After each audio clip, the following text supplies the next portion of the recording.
Hi hello ನಮಸ್ಕಾರ. ನೀವು ನೋಡ್ತಾ ಇದ್ದೀರಾ KFI ನ್ಯೂ ಅಪ್ಡೇಟ್. ಓಕೆ, ಇವತ್ತು ನಾವು ಬಂದಿದ್ದೇವೆ ಕಣ್ರಿ, ಅಭಿಮಾನ್ ಸ್ಟುಡಿಯೋದಲ್ಲಿ ಇರ್ತಕ್ಕಂಥ ರಾಜ ಮಲಗಿರ್ತಕ್ಕಂಥ ಜಾಗಕ್ಕೆ ಬಂದಿದ್ದೇವೆ, ದಾದಾ ಮಲಗಿರ್ತಕ್ಕಂಥ ಜಾಗಕ್ಕೆ. ಓಕೆ, ನೋಡ್ಬೋದು ನೀವು. ಲೈಕ್ ಇವತ್ತಿಗೂ ಕೂಡ, ಇವತ್ತು ಅಟ್ ಪ್ರೆಸೆಂಟ್ ಶುಕ್ರವಾರ, ಸೊ ಇವತ್ತಿಗೂ ಕೂಡ ಅಭಿಮಾನಿಗಳು ಬರ್ತಲೇ ಇದ್ದಾರೆ, ನೋಡ್ತಲೇ ಇದ್ದಾರೆ. ಸೊ ಅಲ್ಲೇ ಮೈಸೂರಿಗೆ ಶಿಫ್ಟ್ ಆಗಿನೇ ತುಂಬಾ ದಿನಗಳಾಯ್ತು. ಸೊ ಆದ್ರೂ ಕೂಡ ಯಾವುದೇ ಕಾರಣಕ್ಕೂ ಅಭಿಮಾನಿಗಳು ಈ ಒಂದು ಸ್ಥಳನ ಪುಣ್ಯ ಭೂಮಿ ಅಂತ ಅಂದ್ಕೊಂಡಿದ್ದಾರೆ ಅಂತಂದ್ರೂ ತಪ್ಪಾಗ್ಲಿಕ್ಕಿಲ್ಲ. ಅಷ್ಟು ಅದ್ಭುತವಾಗಿ ಇವತ್ತಿಗೂ ಬರ್ತಾರೆ, ಇವತ್ತಿಗೂ ಫೋಟೋ ತೆಗೆಸ್ಕೊಳ್ಳೋದಾಗ್ಲಿ, ವಿಡಿಯೋ ಮಾಡೋದಾಗ್ಲಿ, ಇನ್ನೊಂದು ಮತ್ತೊಂದು ಎಲ್ಲಾನು ನಡೀತಾ ಇದೆ. ಸೊ ತುಂಬಾ ಖುಷಿ ಆಗುತ್ತೆ. ಅದನ್ನ ಹೊರತುಪಡಿಸಿದ್ರೆ ನೀವು ನೋಡ್ಬೋದು, ಪಕ್ಕದಲ್ಲೇ ಇರ್ತಕ್ಕಂಥ ಅಭಿಮಾನ್ ಸ್ಟುಡಿಯೋನು ಕೂಡ ಇಲ್ಲೇ ಇದೆ. ಓಕೆನಾ, ನಾವು ಅಟ್ ಪ್ರೆಸೆಂಟ್ ಇವತ್ತು ಲೈಕ್ ಶೂಟಿಂಗ್ ನೋಡ್ಬೋದು, ನೀವು ಸ್ಟುಡಿಯೋ ನೋಡಿ. ಓಕೆನಾ, ಇವತ್ತು ಯಾವ್ದಕ್ಕೂ ಒಂದು ಸಿನಿಮಾದ ಶೂಟಿಂಗ್ ನಡೀತಾ ಇರ್ತಕ್ಕಂಥ ಒಂದು ಸನ್ನಿವೇಶಗಳಿದೆಲ್ಲನ, ಅದೆಲ್ಲಾನು ಹೊರತುಪಡಿಸಿದ್ರೆ ನಿಮ್ಗೆ ಇವತ್ತು ಒಂದು ವಿಶೇಷವಾದ ವ್ಯಕ್ತಿ ಅಂತಂದ್ರೂ ಕೂಡ ತಪ್ಪಾಗ್ಲಿಕ್ಕಿಲ್ಲ. ಅವರೇ ನಿಮ್ಮೆಲ್ಲರ ಪ್ರೀತಿಯ ಬಾಲಣ್ಣನವರು. ಸೊ ಬಾಲಣ್ಣನವರು ಅಂತಂದ್ರೆ ಹಾಸ್ಯ ರತ್ನಾಕರ ಅಂತ ಅಂದ್ಬಿಟ್ಟು ತುಂಬಾ ಬಿರುದುಗಳು ಅವ್ರಿಗೆ. ಲೈಕ್ ಬಹಳ ಅದ್ಭುತವಾದಂತ ಸಾಧನೆ ಮಾಡಿರ್ತಕ್ಕಂಥವ್ರು, ಮತ್ತೆ ಬಹಳ ಶ್ರಮಜೀವಿ. ಈ ಒಂದು ಸ್ಟುಡಿಯೋ ಕಟ್ಟಬೇಕು ಅಂತಂದ್ರೆ ಇದು ಪ್ರಾಪರ್ಲಿ ಅಂದ್ರೆ ಲೈಕ್ ನಮ್ಮ ಬಾಲಣ್ಣವರ ಒಂದು ಸ್ಟುಡಿಯೋ ಅಂತಂದ್ರೂ ಕೂಡ ತಪ್ಪಾಗ್ಲಿಕ್ಕಿಲ್ಲ, ಅಭಿಮಾನ್ ಸ್ಟುಡಿಯೋ. ಈ ಒಂದು ಸ್ಟುಡಿಯೋ ಕಟ್ಟೋದಕ್ಕೋಸ್ಕರ ಅವರು ತಮ್ಮ ಜೀವನನ ಮುಡಿಪಿಗಿಟ್ಟು ಲೈಕ್ ಎಲ್ಲ ಅವರ ಅಭಿಮಾನಿಗಳಿಂದ ಹಿಡಿದು ಸರ್ಕಾರದಿಂದ ನೆರವು ಪಡೆದು, ಅಭಿಮಾನಿಗಳಿಂದ ನೆರವು ಪಡೆದು ಈ ಒಂದು ಸ್ಟುಡಿಯೋನ ಸ್ಥಾಪನೆ ಮಾಡಿದ್ರು.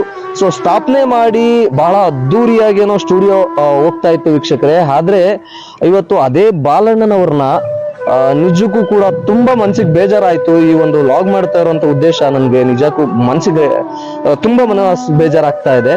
ಯಾಕೆಂದ್ರೆ ಅಂಥ ಮಹಾನ್ ನಟರನ್ನ ಲೈಕ್ ಯಾವ ತರ ಮಾಡಿದ್ದಾರೆ ಅಂತ ಅಂದ್ರೆ, ಆ ಒಂದು ನಟನ ನೋಡೋದಕ್ಕೂ ಕೂಡ ಅಂದ್ರೆ ಲೈಕ್ ಅವಕಾಶ ಕೊಡದೇ ಇರೋ ತರ ಮಾಡಿದ್ದಾರೆ.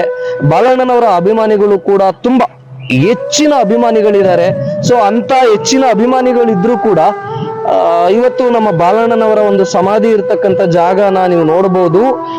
ಯಾವ ಲೆವೆಲ್ಗೆ ಲೈಕ್ ಇದಾಗಿದೆ ಅಂತಂದ್ರೆ, ಅಭಿಮಾನಿಗಳು ಹೋಗೋದಿರ್ಲಿ ಬಿಡಿ, ಓಕೆನಾ, ಇಲ್ಲಿ ಬರೀ ಅಭಿಮಾನಿಗಳು ಹೋಗ್ತಾರೆ ಅನ್ನೋದಕ್ಕಿಂತ ಹೆಚ್ಚಿನದಾಗಿ ಫಸ್ಟ್ ಇಲ್ಲಿಂದ ತೋರಿಸ್ಬಿಡ್ತೀವಿ ಬನ್ನಿ ನಿಮ್ಗೆ.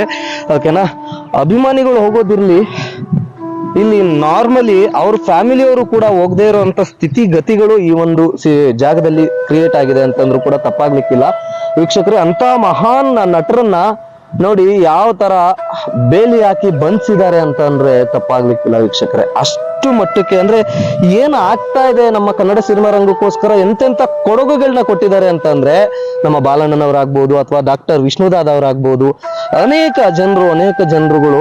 ಆದ್ರೆ ಇಂಥವ್ರಿಗೆ ಯಾಕೆ ಈ ತರ ಪರಿಸ್ಥಿತಿ ಒದಗಿ ಬರ್ತಾ ಇದೆ ಅಂತ ಖಂಡಿತವಾಗಿ ಗೊತ್ತಾಗ್ತಾ ಇಲ್ಲ. ವಿಷ್ಣುದಾದ್ ಅವ್ರದನ್ನ ಮೈಸೂರಿನಲ್ಲೆಲ್ಲೋ ಇಟ್ರು, ಸೊ ಮೈಸೂರಿನಲ್ಲಿ ಇದೆ, ಓಕೆನಾ. ಆದ್ರೆ ಪುಣ್ಯಭೂಮಿ ಏನೇ ಮೈಸೂರಿನಲ್ಲಿ ಎಷ್ಟೇ ಅದ್ದೂರಿಯಾಗಿ ಎಷ್ಟೇ ವಿಜೃಂಭಣೆಯಿಂದ ಮಾಡಿದ್ರು ಕೂಡ ಈ ಒಂದು ಅಭಿಮಾನ್ ಸ್ಟುಡಿಯೋದಲ್ಲಿ ಅವರ ಒಂದು ನೆಲೆ ನಿಂತಿರ್ತಕ್ಕಂಥದ್ದು ಅಂತಂದ್ರೆ ತಪ್ಪಾಗ್ಲಿಕ್ಕಿಲ್ಲ. ಮತ್ತೆ ಇದನ್ನ ಪುಣ್ಯಭೂಮಿ ಅಂತಾನು ಸ್ವೀಕರಿಸ್ಬಿಟ್ಟಿದ್ದಾರೆ ಅಲ್ಲಿ ಎಷ್ಟೋ ಜನ ಅಭಿಮಾನಿಗಳು. ಅದೊಂದ್ ಕಡೆ ಆದ್ರೆ ಅವರ ಒಂದು ಸಮಾಧಿನೂ ಕೂಡ ಈ ತರ ಪರಿಸ್ಥಿತಿ ಇದೆ.